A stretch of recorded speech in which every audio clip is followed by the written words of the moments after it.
Welcome to the Western Bell podcast series, with talks on traditional spiritual teaching and its application in the world today. The intention of the series is to offer something useful for those who are drawn to study themselves and engage practice on the spiritual path. New talks are posted twice each month. The content of the talks is for informational purposes only, and not to provide any kind of counseling, medical, or professional advice. This podcast is titled The Gospel of Thomas. The talk was given by David Herz on December 16th, 2023, via Zoom. David is a spiritual practitioner who lives in Paris, where he has been a journalist, technical writer, communications officer, and an English instructor at several universities. In this talk, he discusses the background of the Gospel of Thomas and refers to some of its most credible translations.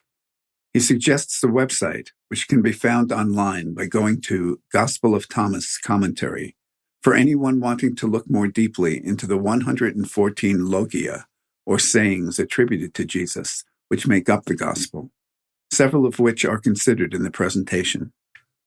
David mentions a number of spiritual masters, including Osho, Arnaud Desjardins, Gurdjieff, Meher Baba, and his own teacher Lee Loswick, author of the book Pay Attention and Remember, which contains a section of commentaries on the Gospel of Thomas.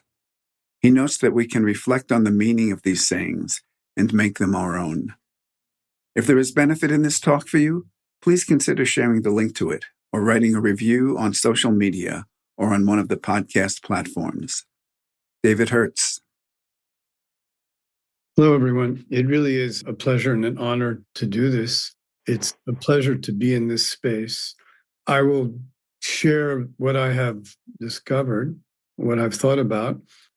I thought we would begin with a poem that I wrote for you all. I haven't given it a title. I'll read it. By what book have you been brought into this world? What words have hemmed you in until you set them free? Do you remember the motor whose cord you pulled, the one that was to lift you over the peaks you claimed were blocking your view, but then dropped you where else but here? As I skate along the present, making that rasping sound skates make when you turn a corner, my scrambled view conjures a word, a poem, a prayer, and I wish to be ready to receive them wherever I might find myself. I grew up, Jesus was not part of my education at all. As a matter of fact, he was the guy that we didn't talk about at all because he just didn't fit in. I'm talking about Judaism. He just didn't seem to fit into Judaism. So Jesus was this entity that was hovering about. It was very dangerous because he could sweep in uninvited and unexpected and just simply convert me. There was a literal uneasiness, which is the original meaning of dis-ease about him.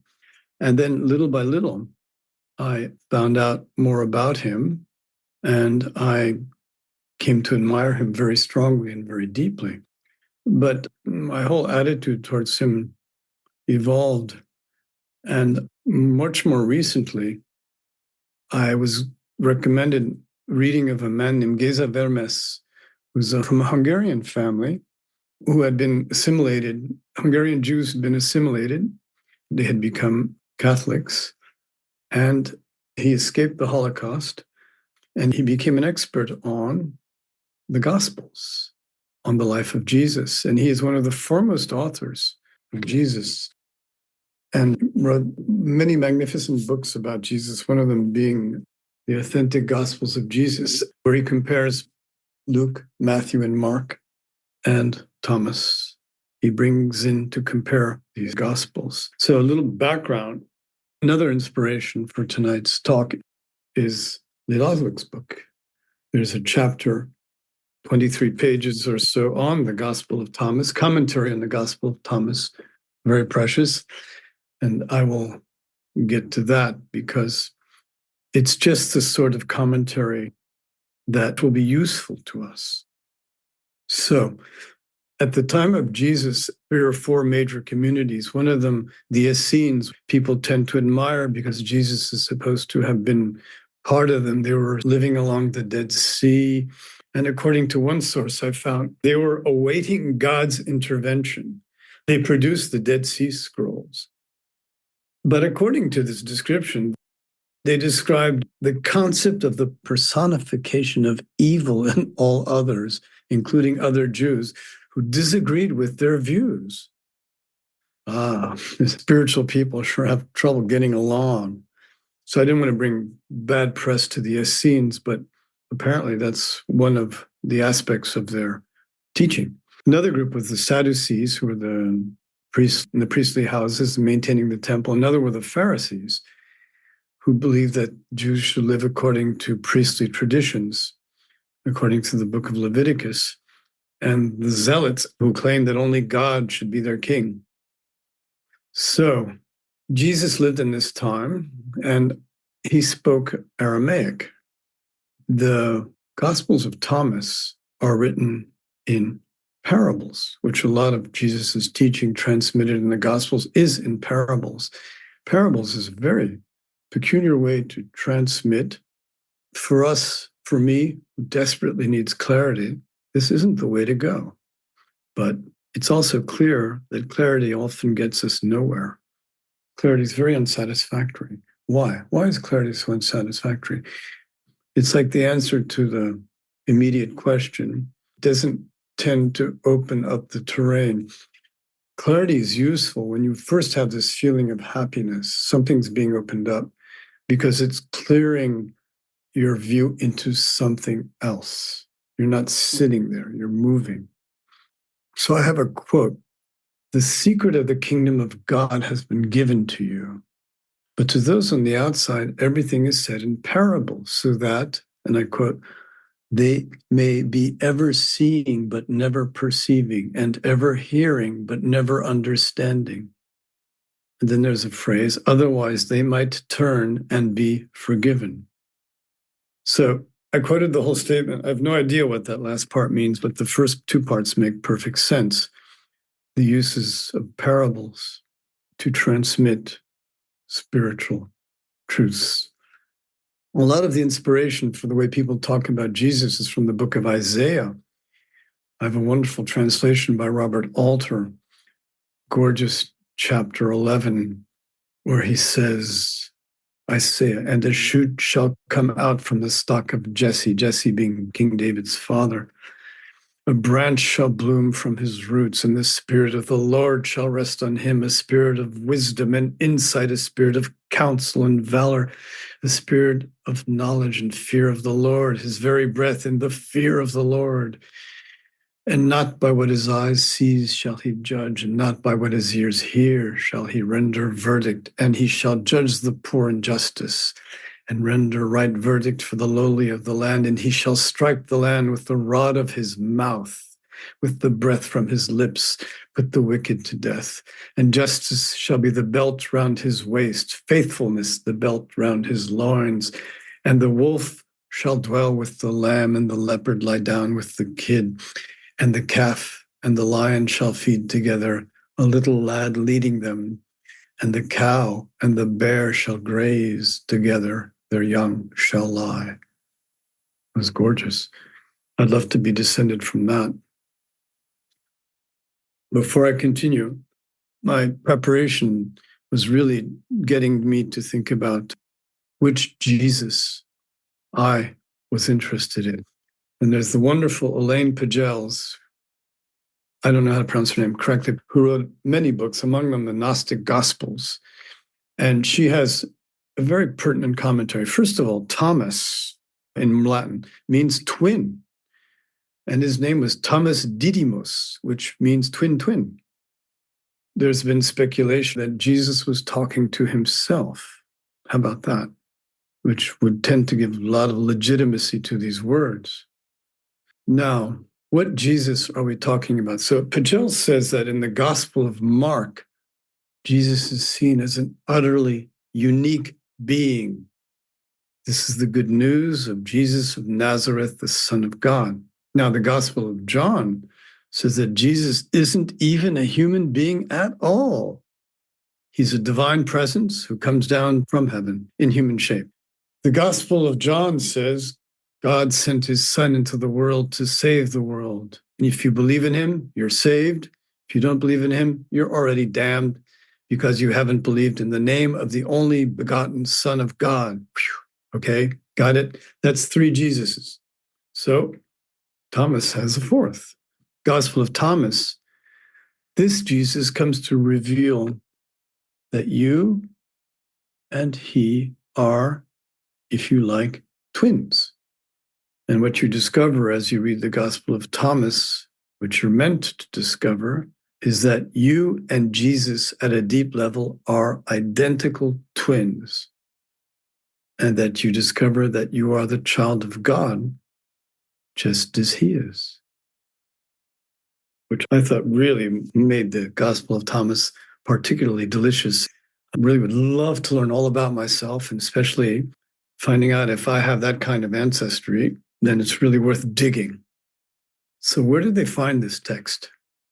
A little comment before I continue on. Geza Vermes, he makes this very wonderful comment.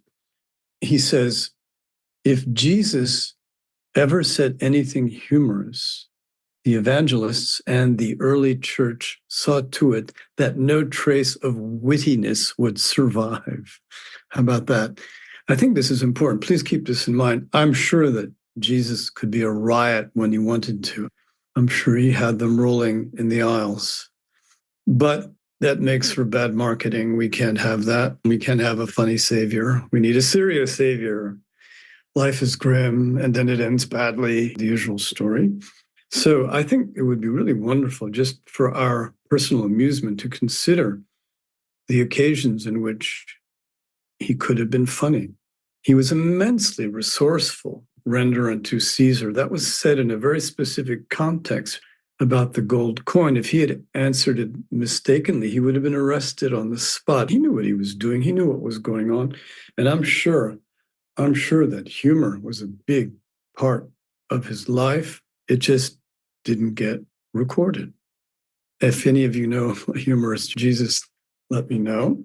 I'd be very happy to hear about it. So just entertain that notion, which is quite entertaining. Now, the Gospel of Thomas was found in this small Egyptian town, Nag Hammadi. It was found in a jar buried in the ground in a region which monks had used for solitary meditation.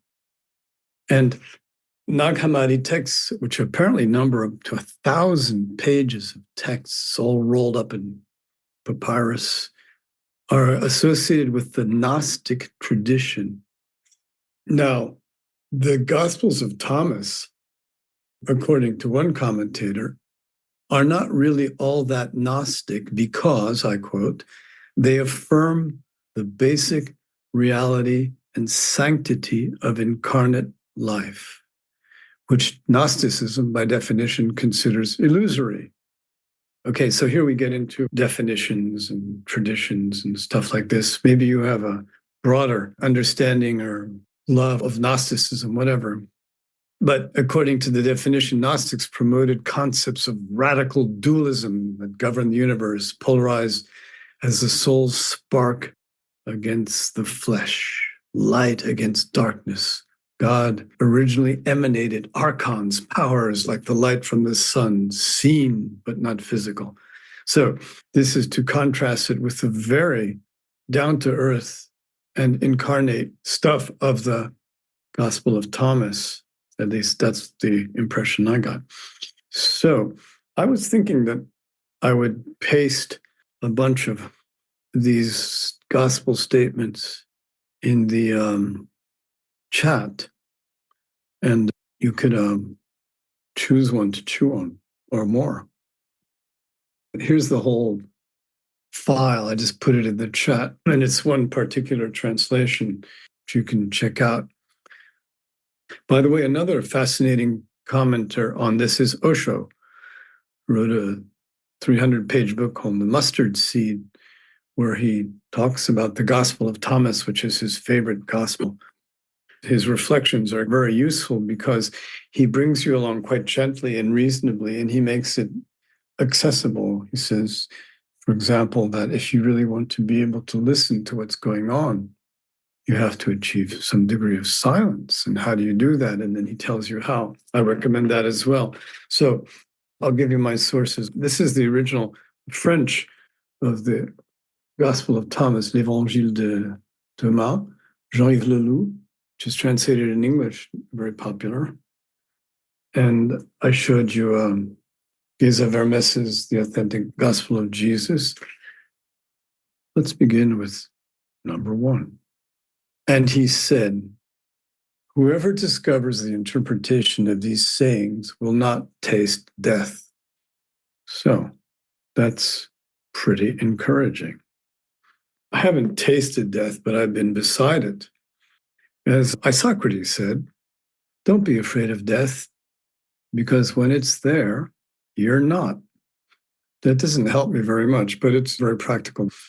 So obviously, Jesus is speaking to his contemporaries. And once again, there are some interpreters who say the Gospel of Thomas is the words of Jesus. This is what he said. Then others say, no, can't be any earlier than the end of the first century, 90 AD or something. And anyway, remember, the Gospels were originally spoken in Aramaic, then translated into Greek, and the Nag Hammadi texts are written in Coptic. The language which is descended from ancient Egyptian. So you've got 3 distinct language families there. And so if they're the words of Jesus, okay, but they've been through the ringer of translation. Coptic has very many other admixtures, and there are quite a number of Coptics, and it's still used in contemporary Egypt by what remains of the Coptic church, which is going through very difficult times. They're not receiving the protection that they certainly deserve. So, death, back to death. What a great way to get people interested in what you have to say.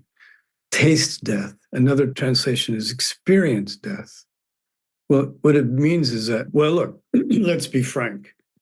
Jesus is saying, if you discover this, you're not going to die. Hallelujah. That's pretty juicy. And of course, we don't remain fools too long. He doesn't mean that we're not going to leave the body. He means something else. So again, who's this for? Who's he talking to? Well, what is it that we're scared about in death? Can't control the body, can't control what's going to happen to it. And apparently a lot of people who are dying, the thing they're most scared of is what's going to happen, what's going to be left of their memory. In addition, we've heard those answers about their regret having worked too much, not having spent enough time with their families. So you won't taste death. So you're going to discover something that's going to give you eternal life. Great introduction. So let's move on. Now, at least in the beginning, it's quite coherent and quite sensible. So we have this very attractive introduction. And then number 2, Jesus said, those who seek should not stop seeking until they find. When they find, they will be disturbed. When they are disturbed, they will marvel and rule over all. If that is not the greatest, oh my God, it's so wonderful to be disturbed.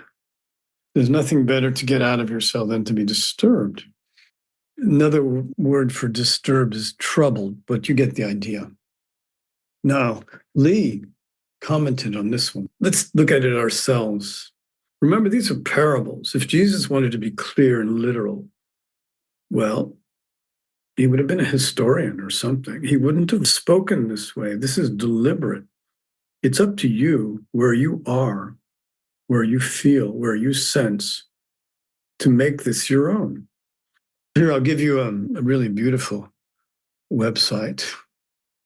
This website has all of the 114 logion of the Gospel of Thomas, 3 versions of each, commentaries from readers and academics, which is really nice because the readers, there's some brilliant people out there. And their comments are great. So, disturbed. What's this being about? Being troubled. I didn't come into this to be troubled. Why did I come into this? If I came into this not to allow myself to be troubled, well, this is where the train or wagon disconnects, and the train continues onward. Being troubled is essential. Gosh, that's easy to say. Saying in a very calm way. December 25th, 1977, 46 years ago, Lee, he said, "Let him who seeks not cease seeking until he finds," is saying that you must have a desire for God that is the most intense thing in your life. It is only with that kind of desire that you can get to be desireless at some point.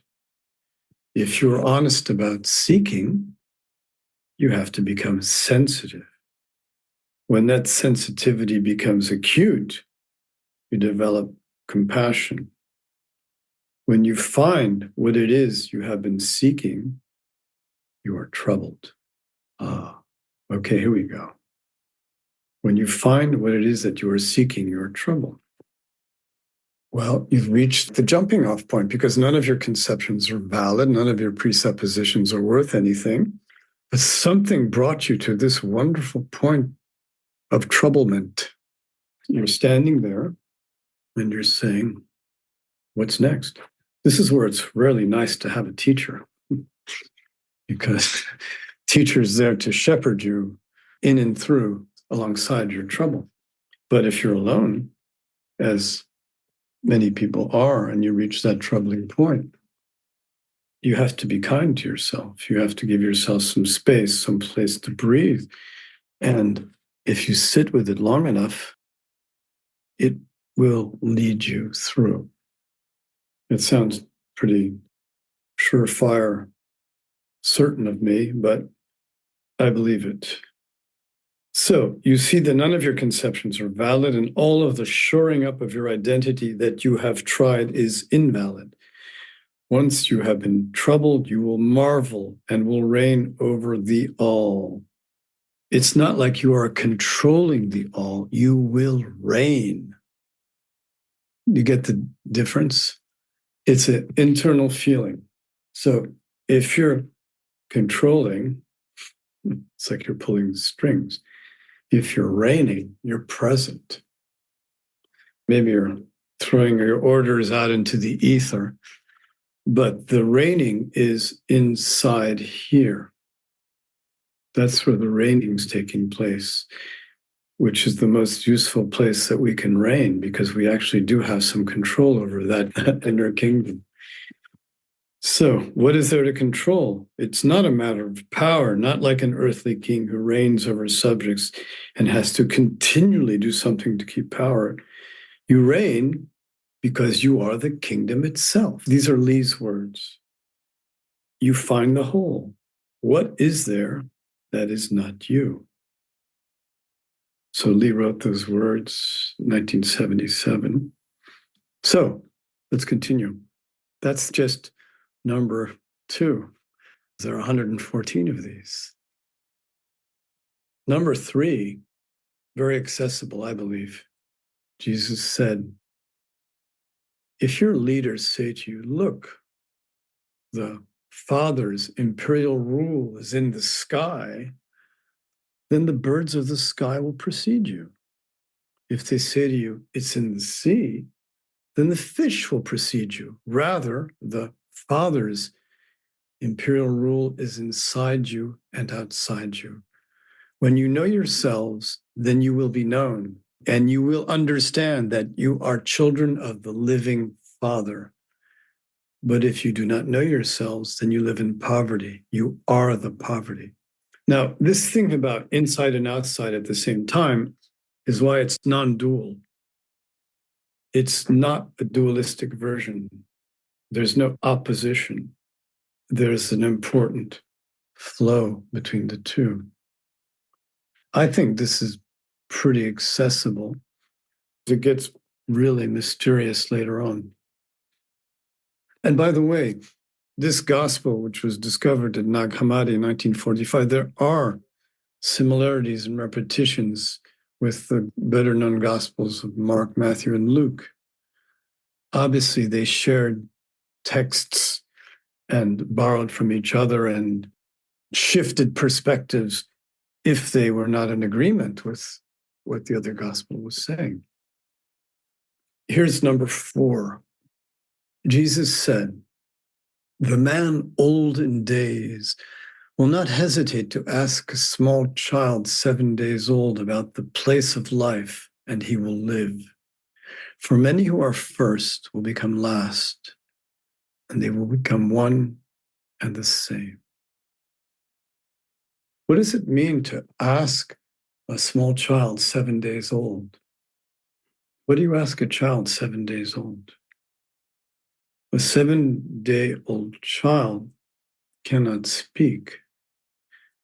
They can't even focus their eyes very well. They sense presence, they sense their mother. So what are you asking here? About the place of life. That's a pretty big question to ask a 7-day-old child. And Jesus said, just asking the question of a 7-day-old child means you will live. So what's being asked? Who's being addressed? Again, make it yours. It's a wonderful thing. I mean, I love looking at kids. I know it's dangerous in New York City because you can't go into a square where there are children if you don't have a child with you. But in France, it's okay to look at children. It's cool. And looking at babies is especially rewarding. I'm an early riser. It's genetic, apparently. Apparently, the Neanderthals had this gene so that they would get up early and avoid being eaten by various animals. So the Neanderthal gene gets me up in the morning. I take the metro. And if they're children, and just sort of look at them, they don't need to look at me. But just the way they hold themselves, just the expression in their faces, just the way they move, the child's way of moving, it's extremely nourishing. Peter Brook, the great theater director who passed away last year, he had his students imitate a baby. And they were all doing ridiculous things, prancing across the stage. And finally, one student just walked across the stage. And he incarnated babyhood. It wasn't anything he did. It's just something that he had inside him that he could show outside him. What a fabulous transmission. This is, I think, what the old man is looking at. He's looking at that transmission from the 7-day-old child, and it's just, oh, what a blast of life. And it's a beautiful image. And thank God it's still here and it'll stay here, I believe. You just have to be open to it. And as the great Rabbi Nachman said, it is forbidden to be old. And you keep that one in mind. And you look at babies, it's a winning proposition. So that's number 4. So let's skip to 6. His disciples asked him and said to him, "Do you want us to fast? How should we pray? Should we give to charity? What diet should we observe?" Jesus said, "Don't lie. Don't do what you hate, because all things are disclosed before heaven. After all, there is nothing hidden that will not be revealed, and there is nothing covered up that will remain undisclosed." Wow. Again, I think that's pretty straightforward. The most important thing in my relationship to my spiritual master was faith. Jesus demanded absolute faith, immediate and absolute, unswerving faith. Did he get it? Whew. His disciples said, "We want to be good. What do you want us to do?" "Yes, we want to satisfy you." Jesus, those of you who have been in the presence of a master, the master just needs to stand there. And if we're in any way aware and vulnerable, it's infectious. It's this energy comes radiating inward. So, God, we want to please this guy, this woman. Oh, please. Do you want us to fast? I'll starve myself. I'll do anything you want. Shall we pray? How shall I do it? Alms? I'm sure this would have been a great opportunity for him to tell a joke. Yes, I'd like you to fast, but you can have a pizza once in a while or something. I don't know, anything. Lahmacun, that would be the Palestinian equivalent of a pizza at that time. I'm sure that existed. He does not directly making fun of them, but he's telling them, well, look, sure, fast, pray, give alms, but better be real. If you're doing it against your will, if you're doing it with intense dislike in your spirit, you're in plain sight of heaven and it's not going to work. So the question isn't, do you want us to fast? A more interesting way to put it might have been, when are we fasting? When are we praying? When are we giving alms? And when are we dieting? As opposed to receiving an instruction, it's a matter of now, the state you're in, what's happening, what's appropriate. That doesn't mean that you shouldn't have a schedule of prayer and meditation and diet. But I think it's easy for me to recognize that my sincerity is quite variable with respect to these practices. My meditation isn't always the kind of meditation I would like the Lord to observe.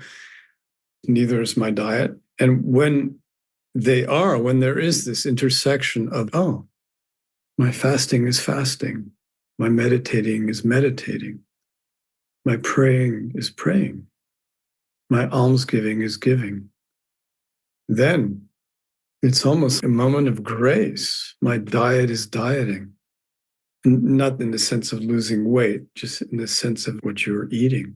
Then this intersection of grace, you're natural, you're alive, you're not under constraint, you're not following rules and regulations. And this is hard. I think it's hard. But I think this is what Jesus is bringing up here. So let's go on. Shall we move on? There's so many more. Move on to number 7. Now it's starting to get a little bit strange. This is Jesus is saying, I think I've got them on board. Let me throw them a whammy. So Jesus said, lucky is the lion that the human will eat, so that the lion becomes human. And foul is the human that the lion will eat, and the lion will become human. And the word lucky in another translation is blessed, and eat becomes consumed, and foul becomes cursed. But in both of them, we have a human eating a lion and the lion becoming human, and the human being eaten by the lion, and the lion will still become human. So what's happening here? It doesn't sound like very practical advice here. Lions existed at that time in that region of the world. They were even in Europe. In one Gnostic interpretation, the lion represents the ego or force or limitless power, calculation. So I think it's not a very rich interpretation, but if you can eat your ego, you'll become human. But if your ego eats you, you're a lion. You've remained a lion. Of course, the notion of ego is kind of 20th century, but you get what I mean. So something about mastering or being in touch with your passions, your desires, your foibles, all of these things that are normal and distractions that we need to get an intentional grip on so that we can eat the lion and become human. So that's one interpretation of this number 7. Then number 8, and he said, the human one is like a wise fisherman who cast his net into the sea and drew it up from the sea full of little fish. Among them, the wise fisherman discovered a fine, large fish. He threw all the little fish back into the sea and easily chose the large fish. or whoever has ears to hear, let him hear. This expression is often used at the end of a logion, which is, this is great. Are you listening? Do you get my drift? So, what's being talked about here? What do we have here? See, this is where it's really wonderful and personal, because I've never read this interpretation, but this is Lee's interpretation. It's good enough for me. He says, the wise man doesn't keep all the other fish in case he can use them someday to set up an aquarium or to sell in the market. He throws them all back, except for one. When you see what is most important, we can call it God or awakening, all the other fish have to be thrown back. Sounds good to me. So why not just say, look, choose the important things in life and forget about all the other crap. That should be easy enough to remember. Okay, I'm going to choose the important things in life. But of course, it doesn't work. The story about the fisherman, it sits with you. Maybe it'll filter in, filter out. The image, those of us who love tales, there's so many fisherman tales. It's too bad I don't know of any fisherwoman tales. The men are always fishing up like mermaids and silkies and fish that become women and fish that grant them boons if we respect this and that. But this is the biggest fish of all, a fine, large fish. This is a fish you want to hang on to and you want to respect. In all of the fairy tales, the man is usually a desperate, poor fisherman starving to death. And one wonderful tale, he fishes up a beautiful fish, who turns into a woman. And she says she'll stay with him, but that he can't see how she prepares a meal. And every day he has this delicious soup. If he can't stand it and he peeks into the kitchen, she puts herself into the pot in the hot water, and then she leaves it, and that's what she serves it. And then when she sees that he saw her, she vanishes. So he loses that fish. He loses that fine, large fish. Can we lose it? Can we lose this wonderful fish we've caught up after so many years of casting that net and failing, getting lots of nice little fish that we're going to save for our aquarium? Can we lose it? That's a consideration. So here's one of the many parables of the sowers. Jesus said, look, the sower went out, took a handful of seeds and scattered them. Some fell on the road, and the birds came and gathered them. Others fell on rock, and they didn't take root in the soil, and they didn't produce heads of grain. Others fell on thorns, and they choked the seeds, and worms ate them. And others fell on good soil, and it produced a good crop. It yielded 60 per measure and 120 per measure. So, what does he mean by the road, the rock, the thorns, and good soil? According to what I saw, which makes sense, he's talking about 4 different kinds of audience. He's talking about a happy audience who just grabs it, takes it in, is really happy with it, plays around with it a while, and then forgets about it. Talks about a hostile audience who doesn't allow it to enter at all. Nothing happens. And an audience which is neither hostile nor happy, but indifferent. Nothing happens. Then there's the good soil, and it produces a good crop. And of course, once again, none of this is immediate. These things take time. The United States won this very famous wine contest 50 years ago. The guy who won it, he was originally from Croatia, I think, came to the United States. He just died yesterday. He came from Croatia. His father was a winemaker. He went to this California vineyard and he found a patron. And he explained to him that he could really make him a very fine wine. The patron said, great. Then he said, it's going to take 5 years. The patron said, what? 5 years? Oh my God, I don't have 5 years. So he explained to him that wine isn't something you make from one day to the next. I swear it's a true story. It's the same here. I've got to wait at least 1 year to see whether or not one growing season, whether it's taken root. But the other three instances, your other three audiences, your other three ways of listening, it's not entering at all. And by the way, it's not just words that aren't entering, it's presence that's not entering. It's darshan. It's the ability to just be there. And people are saying, wow, I want to be where that person is. And I have no idea. The elegance of presence, it can be totally independent of any word. And it can even be independent of the way the person moves, but just their presence. At least we don't have crash weekend courses on how to develop deep spiritual presence. Someone will make a fortune. So their presence is a scattering of seeds. To have a master and to be recipient of those seeds. Again, it's a simple image. The first one that you read, just that one pithy statement, you will not taste death, is troubling. Like, what does that mean?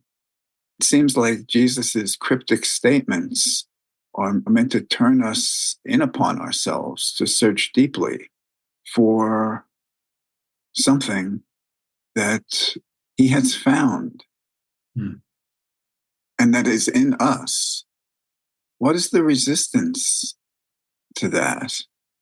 If we see that there's some need to go beyond who we identify with, and suppose you don't have a teacher like Jesus, what would you say? How would you work with statements like this? There's something to them. It seems a seed of something in there for us. Think about it today. It's extremely appropriate in our virulently death-phobic society. What death is this society so phobic about? Insanely phobic. Well, everyone's included in this statement. So what death is being talked about here? One answer is our fear of death. We won't fear it anymore. It'll be something else. What is it that people fear when they're dying? Oof. My mother had no fear. She had absolutely no fear. My wife, unfortunately, wasn't able to really address it. But my mother, she just seemed so natural. My father rejected it. He rejected death violently. One fantasy goes, I'm in the airplane and it's going down. That's right, the name of God. That's right, here we go, the name of God. Right, oh boy, I hope I'll do it. Okay, I said it more, now what? Oh, it's still going down. In other words, how much of a grip do I have with me and the present? Jesus knows that we'll die, but it's not going to kill us. To me, the type of death that he's talking about and what people fear of death is the death of form, not only physical form, but of all those constructs that one creates that form one's, and to use your earlier psychological term, ego, the death of ego, because without the form, the physical form, and without the egoic form, then there's no death. Those are the things that die in my interpretation. But it seems like he's pushing the envelope to know that more than conceptually, to know that in the body. And for that to happen, we have to access maybe something that we don't know. I would say we can't know, and knowing is not part of the answer. Maybe sensing. The word taste is wonderful. I wonder if that's a close translation or not. Taste. We can taste dying for sure. Diminution, weakening, all of those crummy symptoms of aging. But taste death. I find it wonderfully attractive, and I hope I'm up to it when the time comes. But what about right now? We won't taste death even now, right now.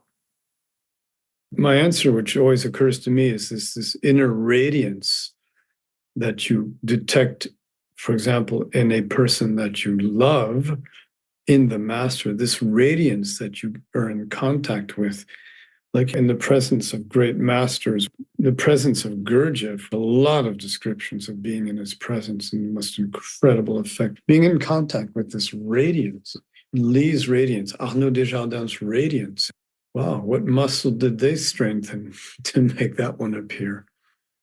These people have discovered the interpretation of these sayings. They've reached a place where these sayings take on flesh.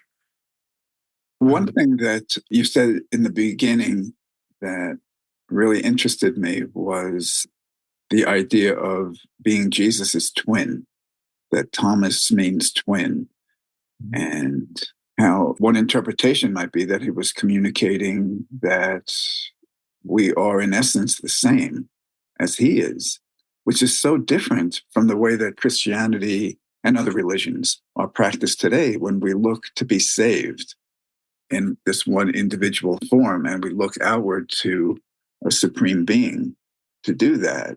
Here, Jesus seems to be turning us on ourselves. Well, remember, Jesus doesn't have a single more cervical vertebra than you or I. He's just the same as flesh and blood. I firmly believe this.